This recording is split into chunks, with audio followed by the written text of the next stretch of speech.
Hey, how's it going everyone? My name is Joe Allam and this is another of my Lightroom editing tutorials. It seems that every time I make one of these tutorials, I go and change my editing style almost immediately afterwards. What may happen with this video is that after releasing it, it may quickly become out of date. So I'm going to try and do multiple of these. Anyway, so the photo that we're going to be working on today is going to look like this.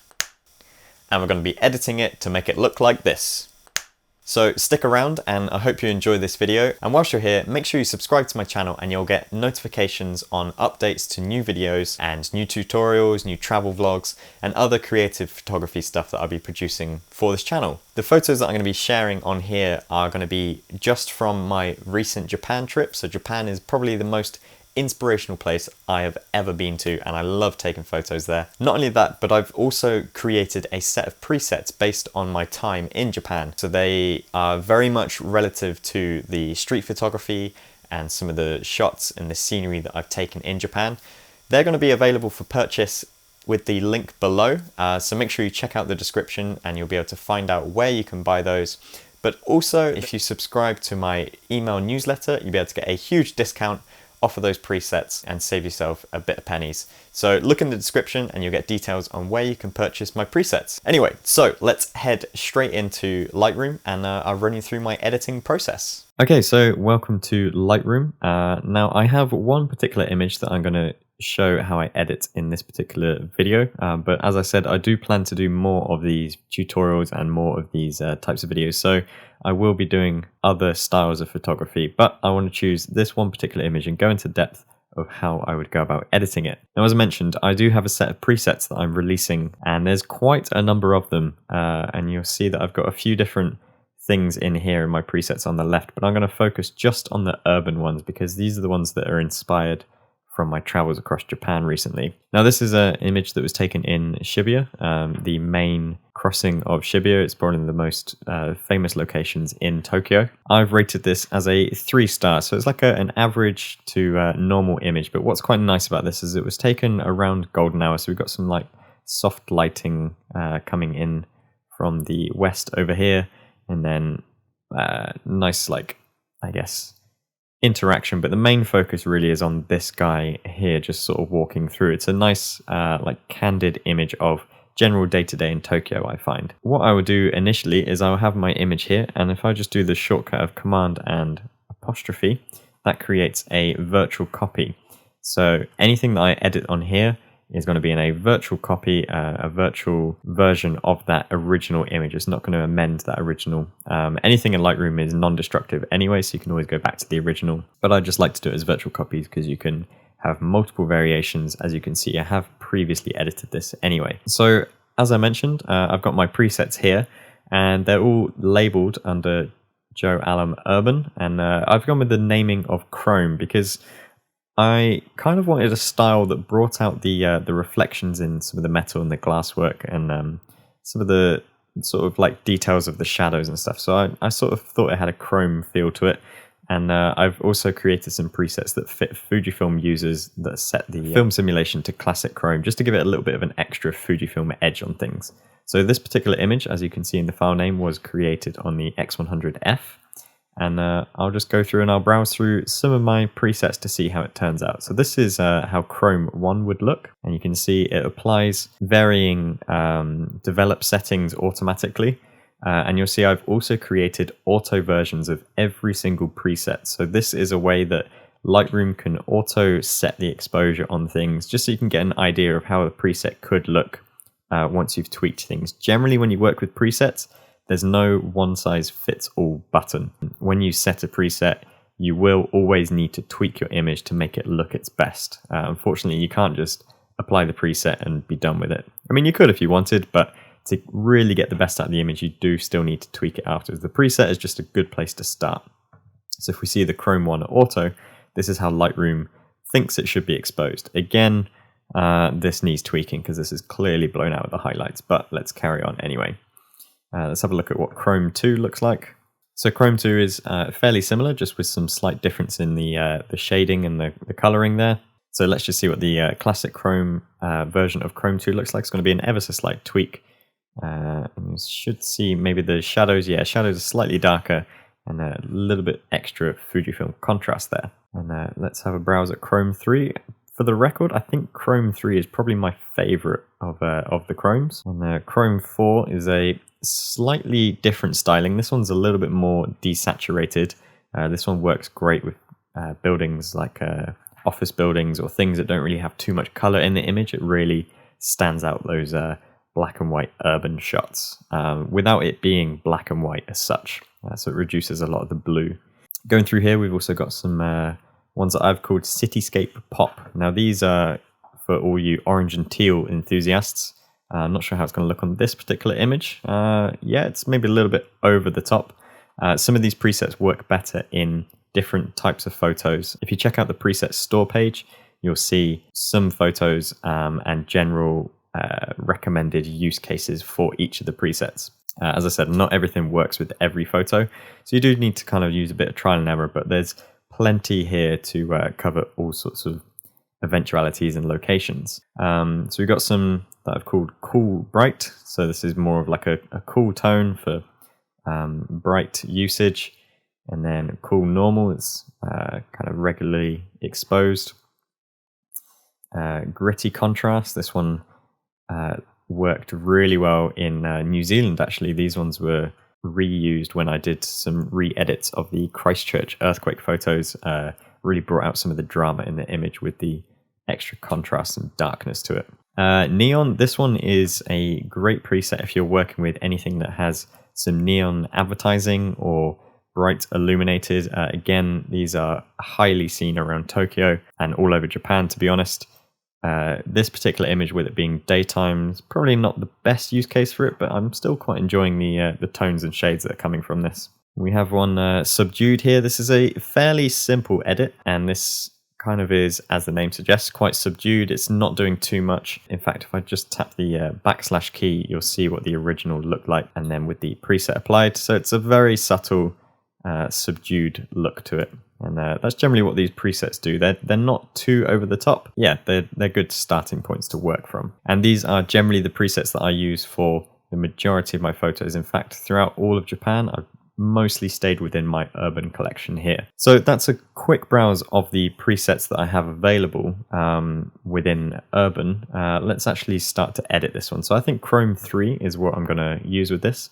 And as this one was shot with a Fujifilm camera, I'm going to go with Chrome 3 and the classic Chrome picture profile. Now, just to make sure that I'm applying the presets correctly from the complete original image, because I've just browsed through a whole lot of them, I don't want to contradict any of my settings. I do Command-Shift-R, and that just resets all of the presets. Generally speaking, these do all apply the same settings, so if there is anything that overlaps, it will overwrite it with the preset setting. So Chrome 3 Classic Chrome, this is going to be our starting point for this image, and let's go straight from the top. So within Lightroom, within the Develop module, this is where we are, by the way. On the right-hand side, this is all of our edit controls, and you generally go through a top-to-bottom procedure of editing. So we have our white balance to start with, and for this particular image, I'm actually thinking I might go for a slightly warmer shade of things. So if I drag this initial slider to the right, because this is a raw file, I can change the color temperature of that image. Okay, so what was originally, I think, 5,450 on the color temperature, I've now set to 6,421. Exposure wise, I'm just going to drop this down ever so slightly. It's quite a bright image to start with. Oh, this is lagging ever so slightly. So I'll drop that down just a little bit. And I'm also going to drop the highlights, because you can see over here it's pretty bright with a lot of things.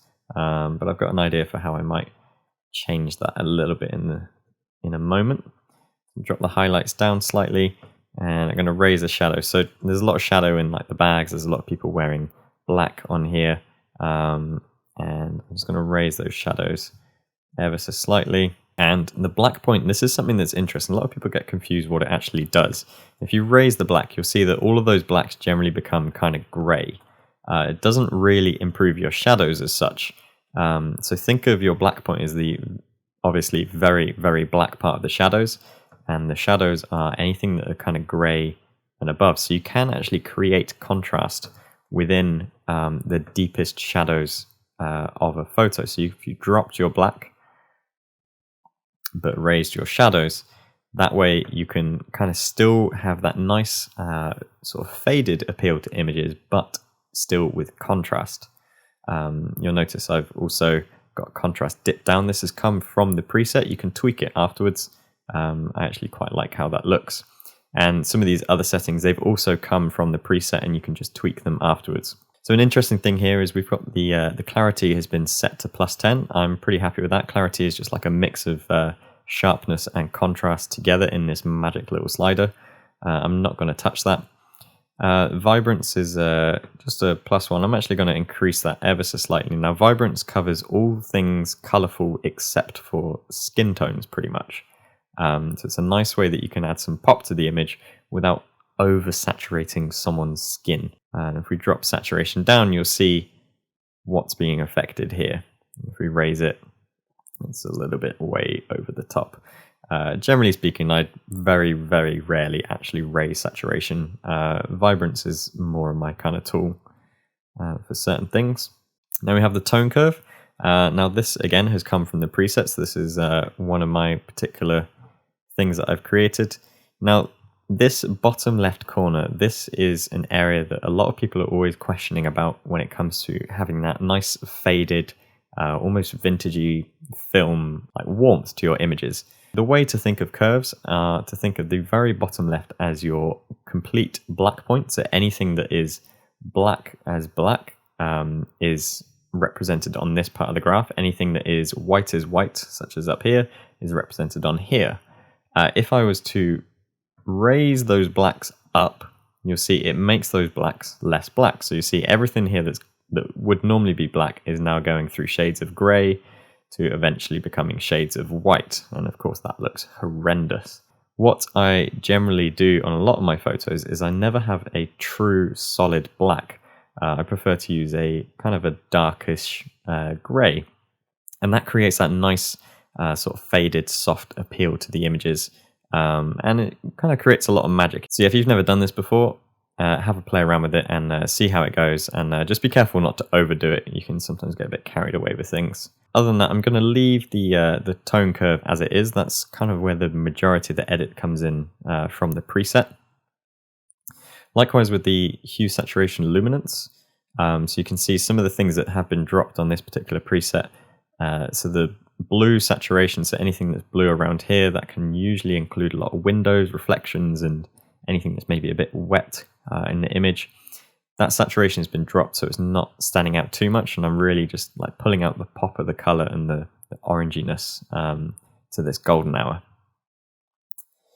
Split toning. So we got a highlight split tone that sort of warms up the highlights a little bit. We got this color here, which I've selected. Again, these have all come from the preset.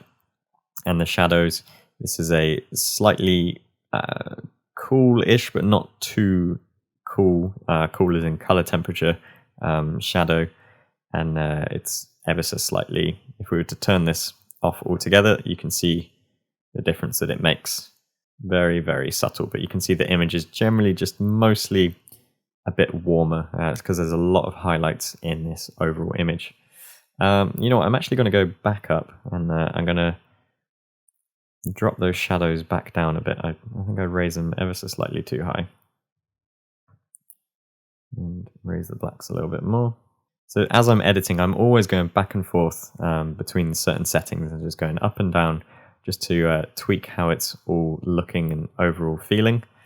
Okay, now if we come down to detail, let's expand this. So I want to apply some sharpening to my image, maybe not that high to it. If we zoom in, we can see how sharp this X100F image actually is. Let's introduce some masking. If we hold Option on the keyboard, you'll see what this actually does. So this just applies masking only to a thinner area of contrast within an image. So everything that's white is having sharpening applied to it. So the more masking you have, the less over sharpening you'll have on your whole image, and it will just sharpen the edges. If we reduce the mask down, you'll see pretty much the whole image will now have some sharpening applied, and that's where you can get really bad like ghosting and things. So I generally raise my mask fairly high when sharpening, and likewise with detail. I don't want to go too much because the more detail you raise, the more grain and noise it can introduce. Which is a good point, actually, that I've just mentioned noise and grain, because these are the next settings. But if we scroll a bit further down into the preset, you'll see this preset actually does add some grain to it. So that's where we've got some nice film grain here. If you were thinking that was noise from the sensor, if you don't like it, you can remove it altogether, drop it down and smoothen things out a bit. I personally quite like the noise. I personally quite like the grain. I think it just adds a bit of character to an image and gives it a nice bit of texture. Again, you don't want to overdo it because that can be very noticeable. Let's just zoom back out by clicking. So noise reduction, I don't really need to do too much of this. This was shot in broad daylight, and you can see my settings up here, 64, ISO 640, and I'm using fairly wide aperture 3.2, which gives a nice separation between foreground and background. So lens corrections, the X100 series is one of the only Fujifilm cameras that are included within Lightroom's profile corrections. We can just enable that and it will automatically work out what it needs to do in terms of distortion and vignetting.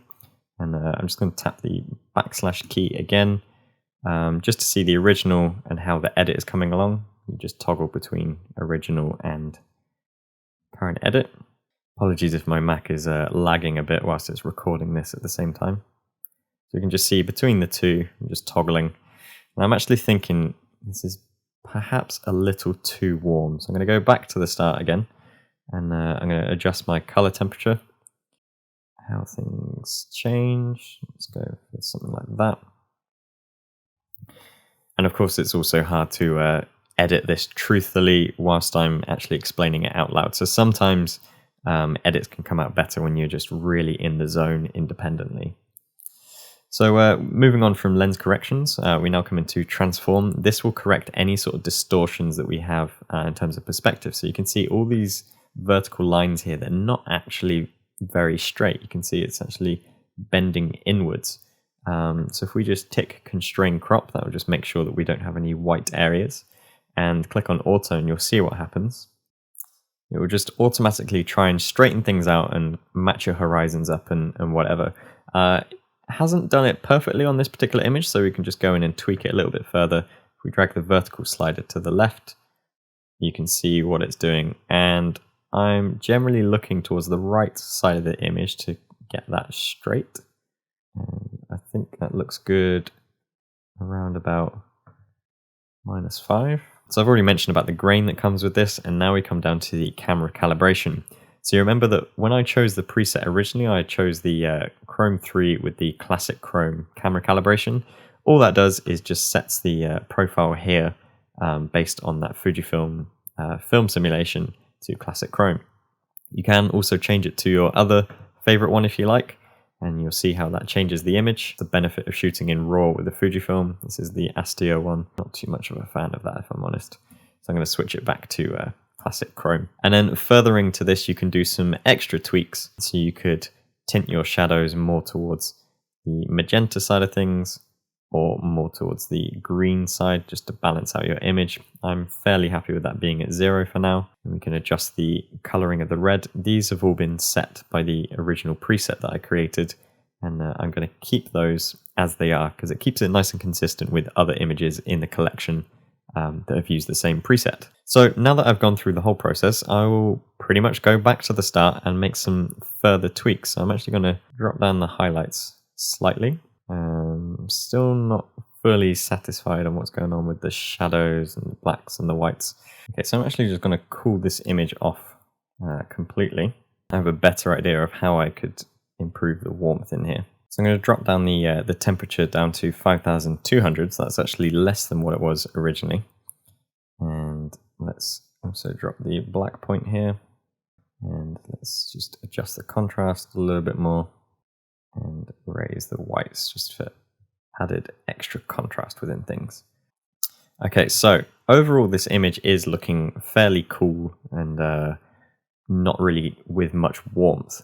So my idea is to now go to the radial filter, which is this button up here, the circular one. And what I'm going to do is I'm going to draw a radial filter from around this area of the sky. You can see this is really lagging. Apologies for that.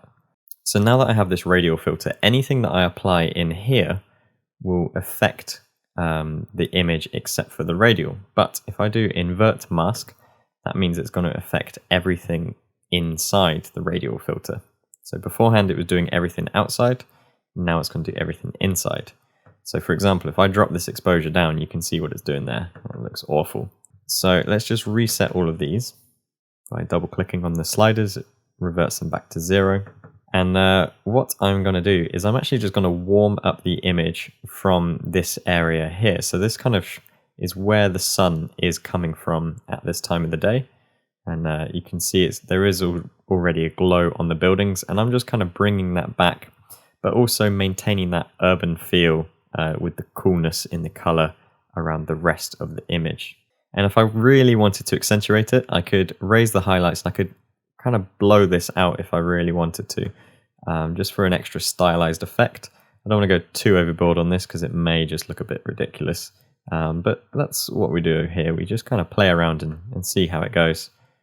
Adjusting the contrast, and, potentially adjusting the position of it, and raising the feather so that it's less of a hard edge between the effect within the radial filter and the rest of the image.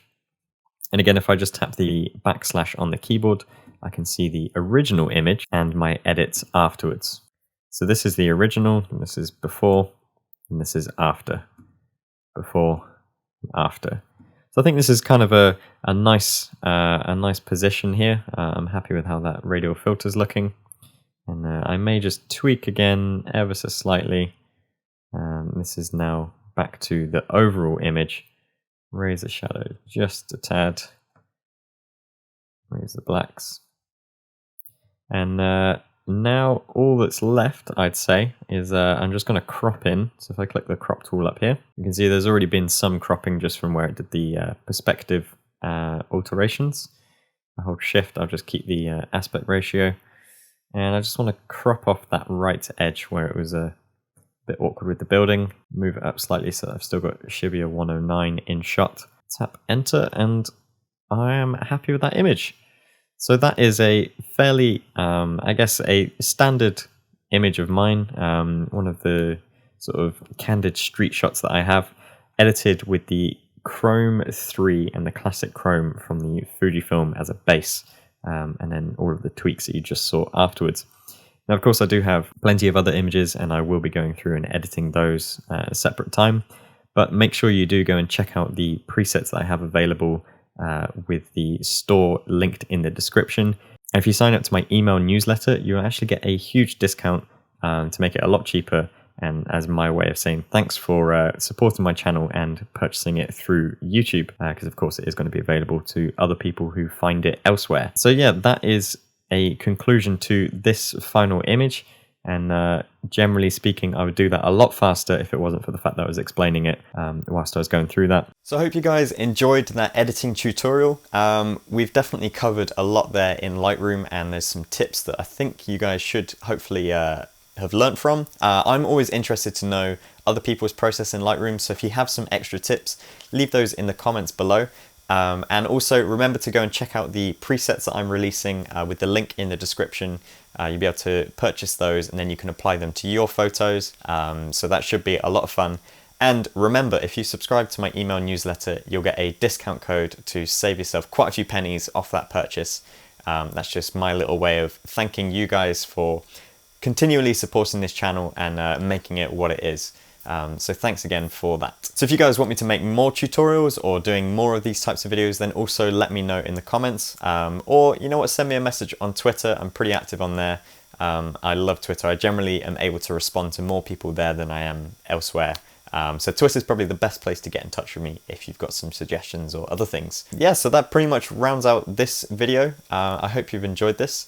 give it a massive thumbs up and share with other people so that they can also get those presets and that discount as well. And if you enjoyed that Japan content, then make sure you go and check out my other YouTube channel, the Jelly Journeys one, that is filled with travel vlogs, and you'll see plenty of our travel vlogs and more informal videos from our time in Japan. They've been a lot of fun to make, and you'll see everything going on from our trip. Yeah, that and the playlist of other Japan content, but I'm sure you've seen that now. Everything's linked in the description. Anyway, catch you soon. Bye bye.